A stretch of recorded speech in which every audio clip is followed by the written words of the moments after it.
Hello and welcome to the 74th episode of Rambling Weekly. Ooh, getting up there. Anyways, we're going to talk about the ill effects of kindness, because that's such a nice thing to be talking about. I don't know. It's something I want to mull over a little bit. I think it's fascinating in certain ways. Maybe not. I don't know. Don't want to hear it. Just listen to the how you doing part, and then just go on your merry way. That's it. We're gonna take a break. Please stick around.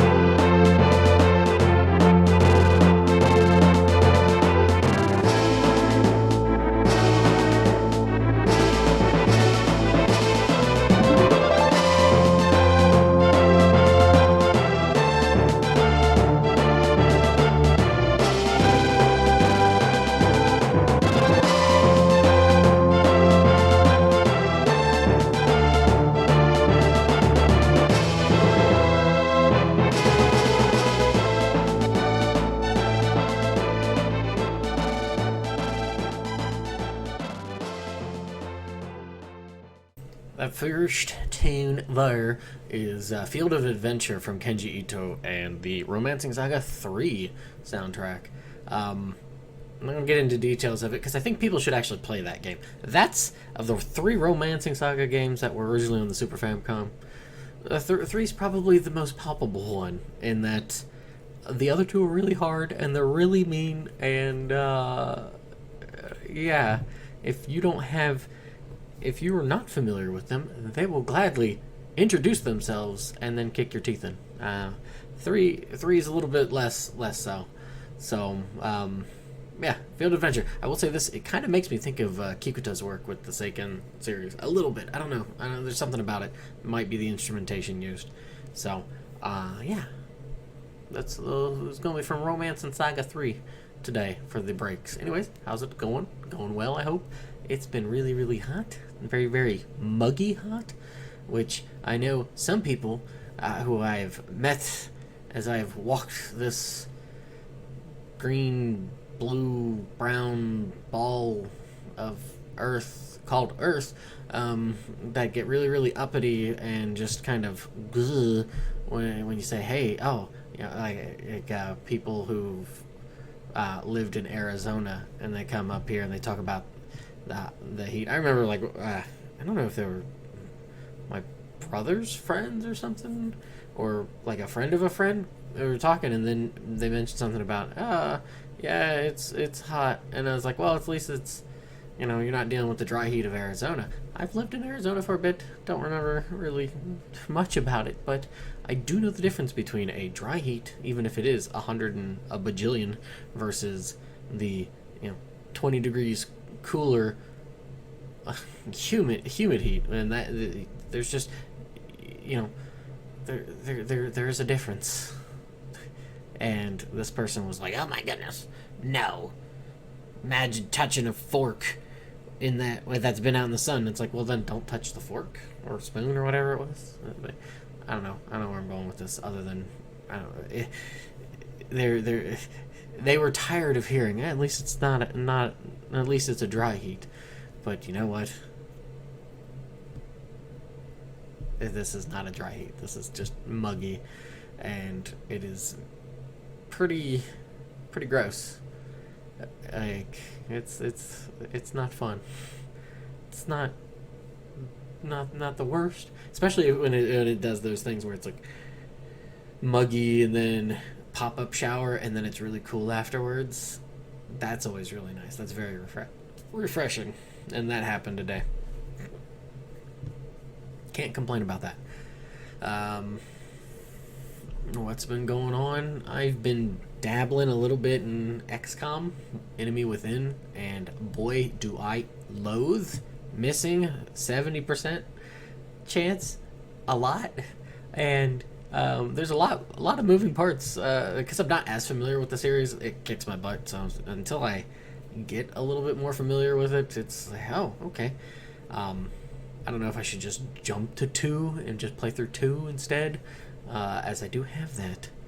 However, that I've been playing a little bit of that. I've been playing a little bit of Blood Fresh Supply, and if you want a game that if you're good at the boomer shooters, and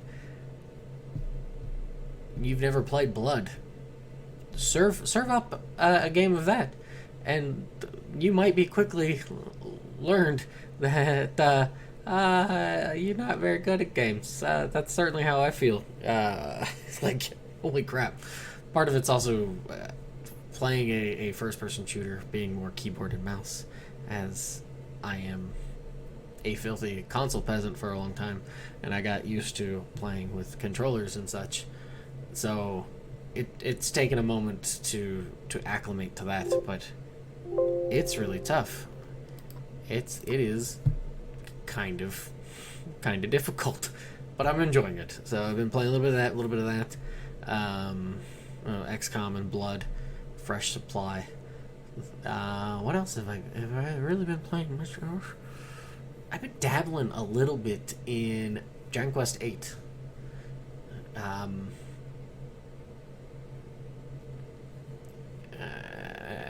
know he hasn't popped up a bit lately, but Piggy, he sent me some pictures of some of the stuff from like the 3DS version, because there's that photo mode, and it really was like, oh, I should play a little bit of Dragon Quest VIII. So I've been playing. I'm honestly probably about an hour and a half into it. So in other words, I've been playing it for all of. Well, I mean, 8's pretty quick to get into. It's no Dragon Quest 7. 3 hours into it. But, I still haven't beaten the first dungeon. So, the dungeon. It's like 3 maps. Anyways, I've been dabbling that. Watching a little bit of movies here and there. I watched A Fistful of Dollars the other day. I'm going to probably watch for a few dollars more soon. And by watch, it was like, turn it on. Be on the couch. Oh, I'm enjoying this. Oh, I woke up. Oh, there's the end of the movie. Typical old person response. I think that's why movies are such a thing, right? They just allow you to have a nap, and then once the music swells and it's the ending, and you're like, oh, okay, that was good. I feel refreshed. It's its own little timer. Oh.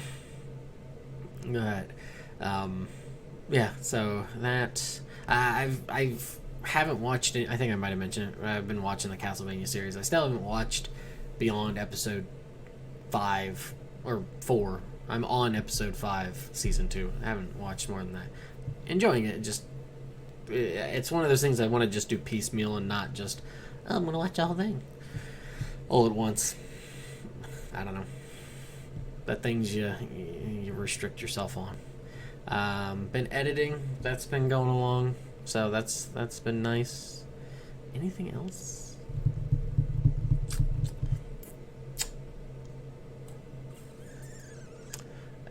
No. Maybe. Not really.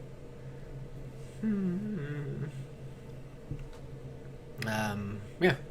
That's probably about it. I don't think there's really much else that's been going on. It's been a bit ho-hum on stuff. I had to kind of tighten the belt, be a bit more reserved. Part of it's also, like, one, there was a ridiculous hike in electricity prices, so they jumped up 30%. That's always fun, but nobody wants to hear that kind of talk. The other one is that finishing up on a loan thing that I had. It's I had like a couple more payments on it, and it usually auto takes out, and I saw it and I was like, oh, I'll get ahead of it and do this month's payment. Well, it did this month's payment and next month's, because the auto thing was already set in by the time I had seen it, and I was like, oh, I'll just do it. So I was like, oh, cool, great.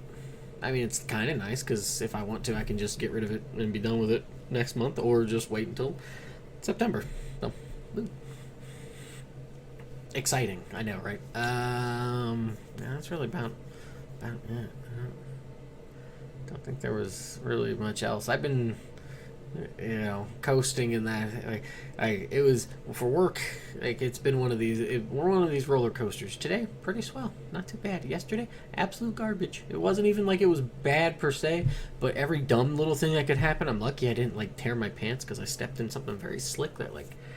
I'm surprised I either didn't tear my pants or just like tear a ligament or something because it was like, bloop, and I was like, oh, but just like that. But yeah, it was. I mean, that was just one minor thing with just the headache of just the heat and everything else involved. It was just like, why? Yeah, it's just been kind of one of those up and down ones and stuff. So, yeah, I'm sleepy.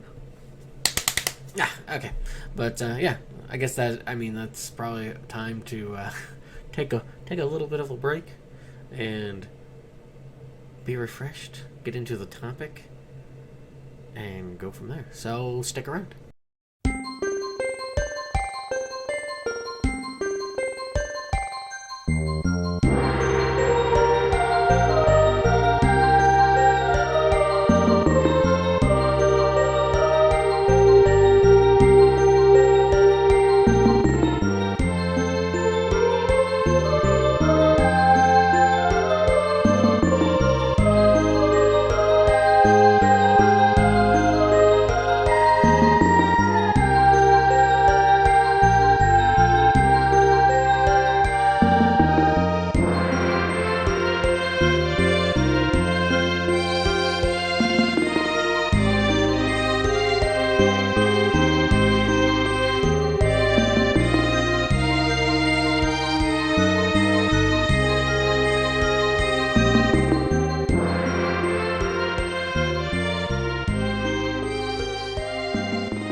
Welcome back, as I always do that.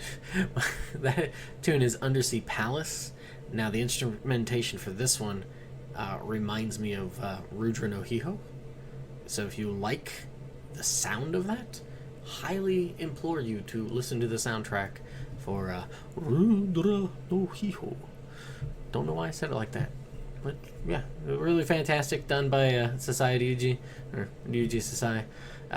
He did the music for Final Fantasy Mystic Quest as well. I think I did for last episode or the one before that with the Saga 3 for the Game Boy. He did most of the music for that. So yeah. Anyways, it's a calming tune. I really like the sound of it. Something about that instrumentation, and then hearing it also makes me think of Rudra no Hiho, which is a fantastic game. Would be really nice if that got similar treatment as Live a Live, but I'm wondering if it will. There was the hype of it, and then it comes out, and then it's just sort of flatlines. Also, there really hasn't been much with like Dragon Quest III's remake that's in a similar vein.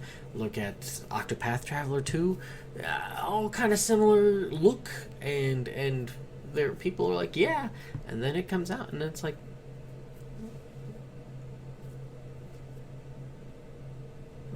so I don't know. It would be swell. It would be certainly neat, but for that to happen, I'm not anticipating it to get a remake or just even a release. Just translate it. Look at Trials of Mana, Seiken Densetsu 3. Do something like that. How you wouldn't do that? Like, it doesn't even have to do the 3D models. Just do the original version. Just have a translation for it. I get it's difficult because you're taking characters and then you're having to turn them into like English characters to make hot dog spells and things like that. I get it. A little tough, a little difficult, but it would be certainly neat. Anyways, topic. And I wrote down the title because I literally wrote it down shortly before doing this, so it's not quite stuck in my head. What lurks in the shadows of kindness? I bring this up because I might have done either an aside talking about it or something. To me, it. So, for example, uh, one of my sisters is very much on a some sort of spectrum where it is really hard for her to socially function at times. It's hard to do so. Whether that's, for example, I could be having a conversation with my mother about something, and we're talking, and not even like a long conversation, not like, oh, it's been like 15, 20 minutes, but just a minute or two of talking, and then she'll just interject, but it's an open question about something that has nothing to do with that, but about her, and like something to do with her situation, whether for work or what have you. And then it'd be like, okay, all right, and then you're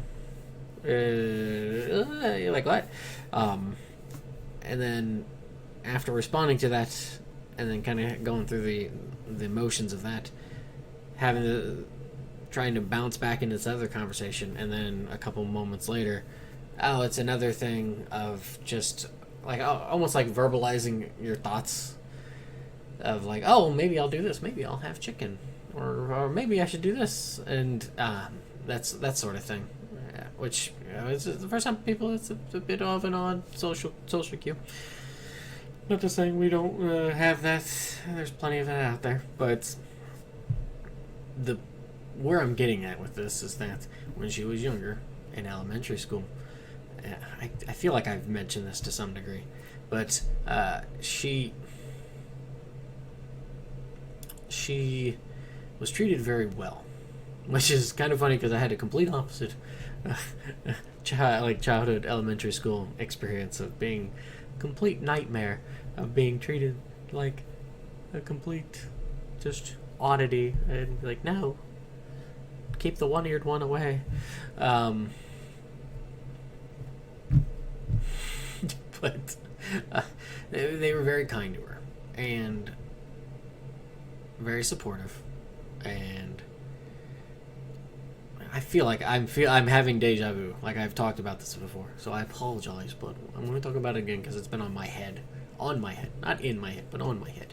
It's been weighing me down for a little bit this week, and so has all of this. So this is the environment. This is the world as she understands it, and I wonder if that also doesn't happen with people who, like, children who are raised by parents who are not only just maybe helicoptery, but very overly supportive, to where it's like, oh, everything's great, oh, this is good. Not to say you should just kind of be a schmuck and just be like, oh, that's trash, it's garbage, get it out of here, throw it in the fire, but where it's just this constant adoration of, oh, this is the best thing ever, and blah blah blah blah blah blah blah. If there isn't a similar through line with this, where in being in that environment and having that throughout a sizable, if not all, of school life, and that all kind of falling away very, very quickly when, oh, this is not how we, it's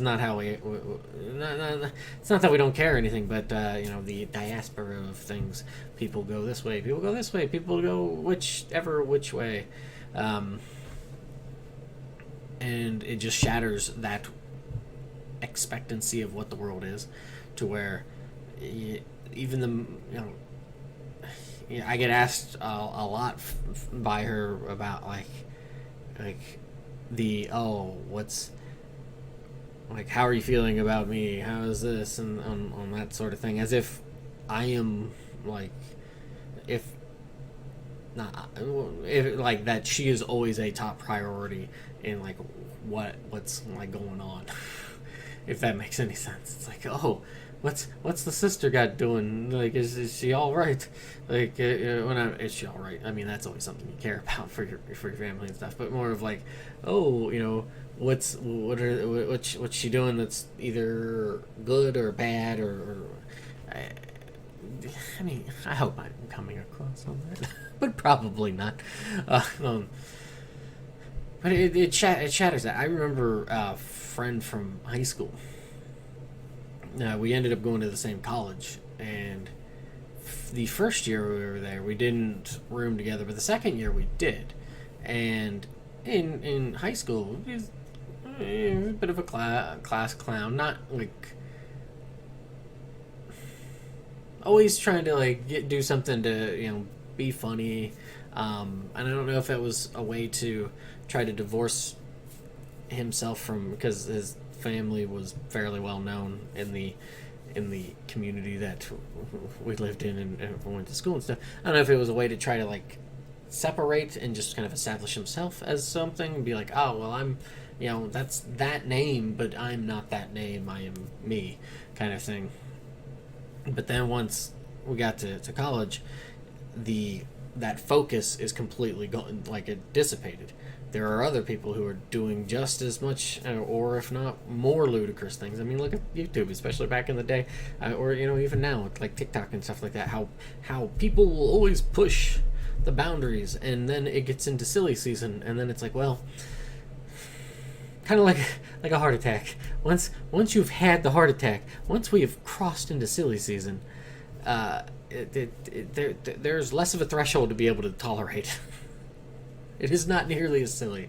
It is not nearly as as it once was. Once we have went into this silly season, and it just kind of shattered his sort of expectancy of here's everybody knows you and enjoys being around you, to where people are very indifferent or maybe even openly antagonistic. I don't know fully, but it's that sort of thing. Similar to what my sister had to deal with, is that the indifferency, that's not the indifferentness. That sounds closer, but how about we go with the indifferent nature of the world at large? And I get it; it's not anybody else's fault, nor is it the fault of the kindness. But I do think that this is something that needs a little bit more thought. It's one thing to be kind, but then to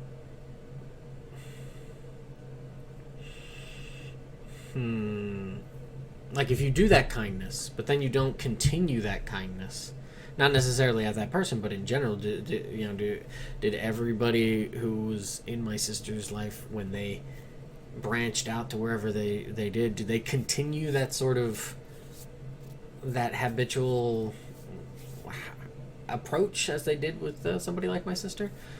Certainly a possibility, but to try to expect that constantly or just to everyone is just not possible. We just don't have it. It is not within our capacities as human beings to really fully do that.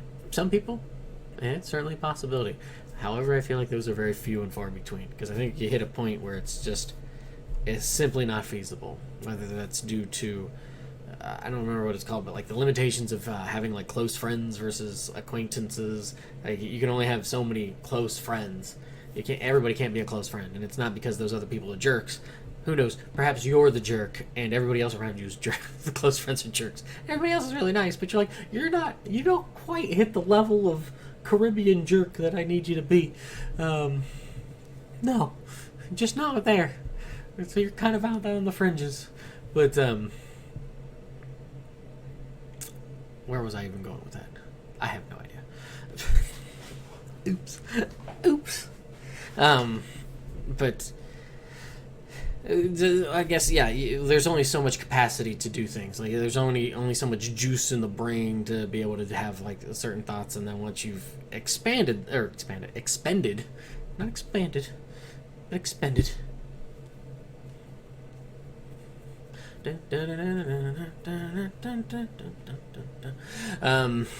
but if there's only so much energy you can expend, only so much what have you. You just hit a wall with it. Even with being angry, there's only so much you can before it kind of peters out, or you try to escalate it, and eventually you blow the valve, and then it's like, huh, well,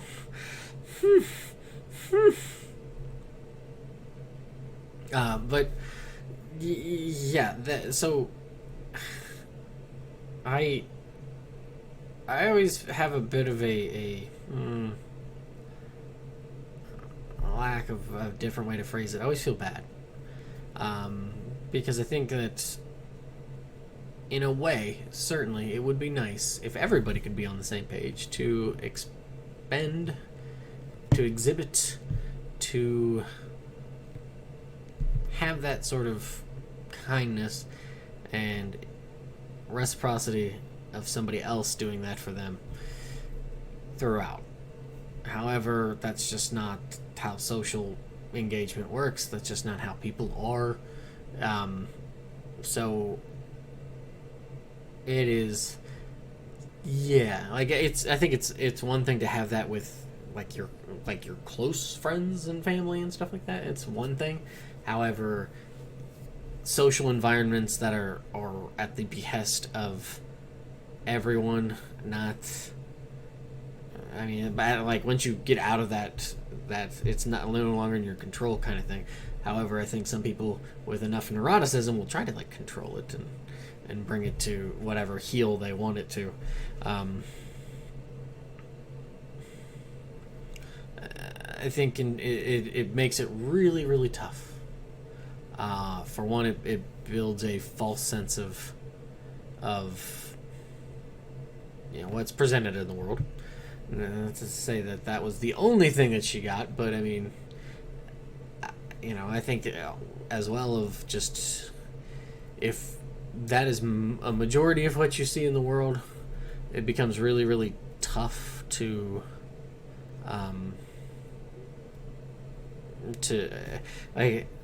from the kindness angle, from what I see of it, because I did not have that sort of environment, and we'll look at that in just a moment. But in the kindness, to have that be met in opposition with indifference, I think that's a much bleaker, harder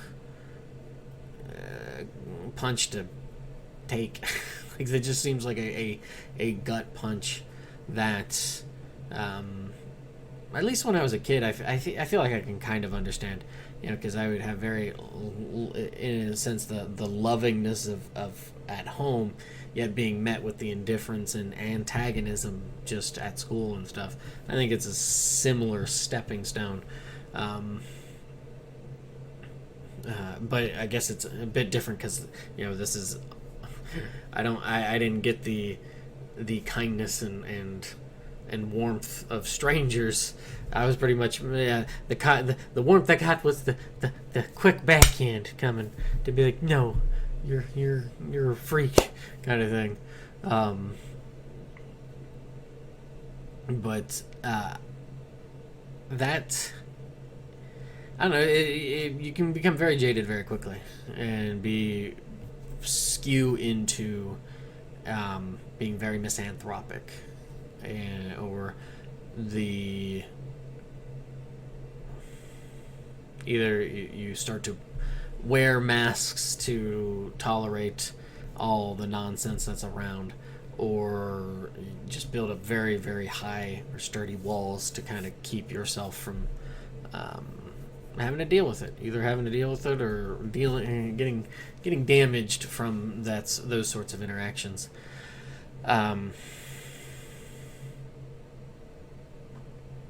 Yeah, so because I guess, yeah, for myself, seeing that in the sense of family, of just being overly supportive, overly loving, to the point of really being very hippie-ish and just sort of yeah, good luck to you kind of thing.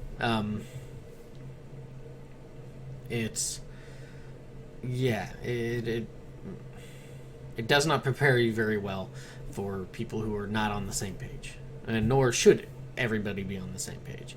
It's just not going to happen. What is life, but an infinite choice game, for better and for much worse. So, yeah. So, and I think that same sort of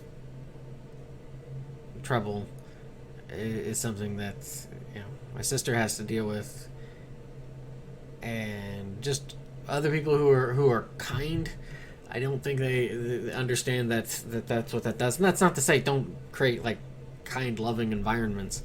I guess it's just make sure that they have an ability or ways to be able to toughen themselves up, because it's coming.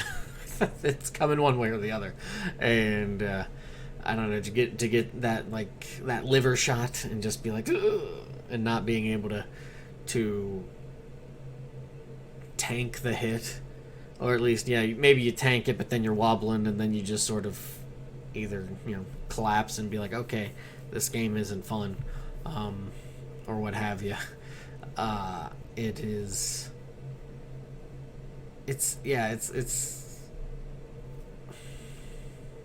It sucks. It sucks. There's no other way to put it. But yeah, I guess it's one of those necessary things. It's I don't think I don't like how, especially when it comes to, at least in the States, just the thought that kindness means just being meek or being very, very docile, and kindness does not. That's like kindness being exhibited at the tip of a spear, or being forced from the because you're being forced at the tip of a spear, kind of thing. That's very different than the kindness by the one holding the spear, if that makes any sense. But yeah, I don't know. It's I think something to keep in mind is that kindness does not equate being docile and timid actions, timid qualities, and that sort of thing. You can be kind, but also very stalwart, strong, what have you. And I think that would be important to know and to learn and all that sort of stuff. I guess that's kind of what I got. It's just that how sometimes the monsters lurk within those shadows of kindness, or at least just outside of what the barrier of protection of kindness provides. So we should be a little bit more cognizant of it. So that's what I got. So we're gonna take a break, get into a quote, and then be on our merry way. So stick around.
Welcome back. That tune there is Joan Battle, and yeah, I like the bass and that nice bass line in that.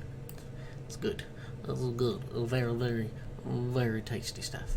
Anyways, the quote that I've got here is from the Lion and the Mouse of Aesop's Fables, and that is, no act of kindness, no matter how small, is ever wasted.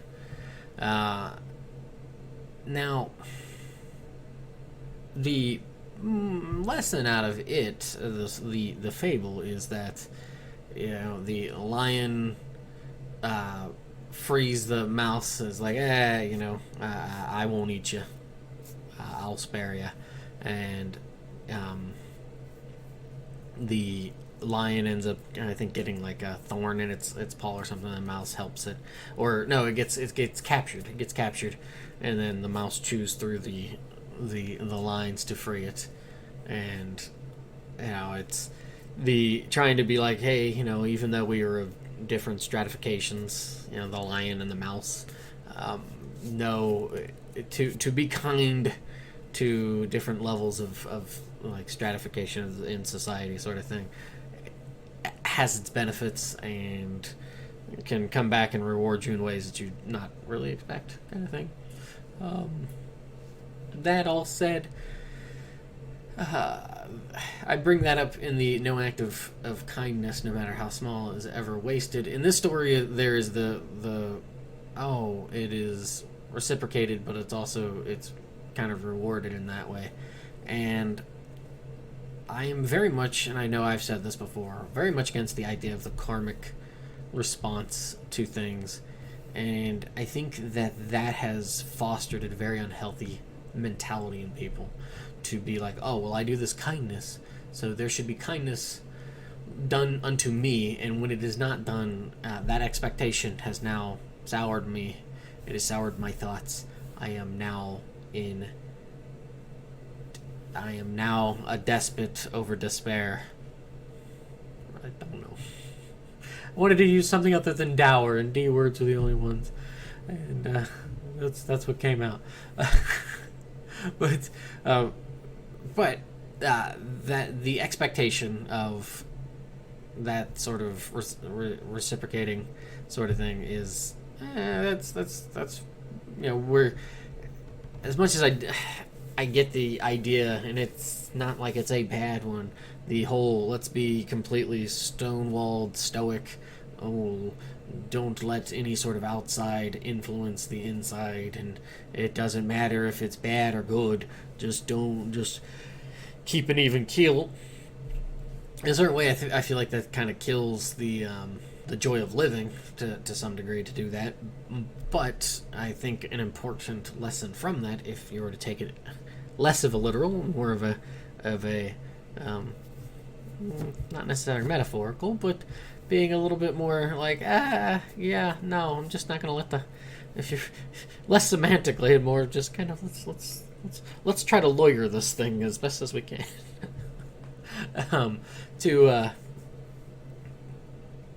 If you do some sort of deed, it's less like for myself, any sort of kindness that I show to people, I hope more than anything that they take that kindness and pay it forward, kind of thing. I always like that kind of concept. Sure, would it be nice? It certainly would, but in the same hand, you see how other people can be. It would. I don't know. I think it's far too easy to descend into just being kind of grumpy and stuff. And I get that being obnoxiously saccharine sweet, joyful is its own kind of annoyance. But I don't know. I think in the same hand of what talking about in the talk beforehand, if that is your kind of world, and then it gets punctured by some sort of just harrowing horribleness, that it can really do a doozy on that sort of thing. Whereas if you're just kind of stalwartly kind, it's a little bit harder to just kind of puncture it and this quote, though, no act of kindness, no matter how small, is ever wasted. I don't know if I necessarily agree with it, only because of how people act, like how they will be, like how they are about it mentally, and doing the kindness. You get those weird sickos who are like, oh, I do this kindness, so that means you should, be my girlfriend, kind of thing. Like that's like that sort of thing. It's like you do one kind thing, or maybe even do a string of kind things, and then that is never returned, or you're expecting the return of that, or expecting some sort of payment, and that's like that's not how things balance out. Like it isn't just I think there's too much of the what is that? Full Metal Alchemist. Too much expectant of the equivalent exchange, and that's not how that works. Nature may be trying to always have a balance, but that doesn't mean you it could be all sorts of kindness going in one direction, but that just means bleh coming from the other direction. That is the exchange. But yeah, so I don't know if I'd say it shouldn't even be that it's like thought of as a waste. It's like I said I don't agree with it, but maybe I do agree with it, and just maybe I was just interpreting it in a bad way, in a bad light. There is a part of me that agrees that like it doesn't cost anything to be kind. However, it gets back into the topic of the ripples of that kindness could create environments and scaly evil shadows. to I don't know, why am I so weird? why but I don't know, but it may not cost anything in the moment, but it is there are always there's always the concerns, and I get it. What's the slippery slopes? Well, sometimes the slope is very slippery, so more than anything, I think, it's kindness doesn't necessarily mean having to bend over backwards for somebody, or to lavish them with gifts, or to like anything of that sort of thing. Just be kind. Just be like, how's it going? Make them laugh. I don't know of any jokes off the top of my head. What is a good joke? What is a good joke? Good joke to tell.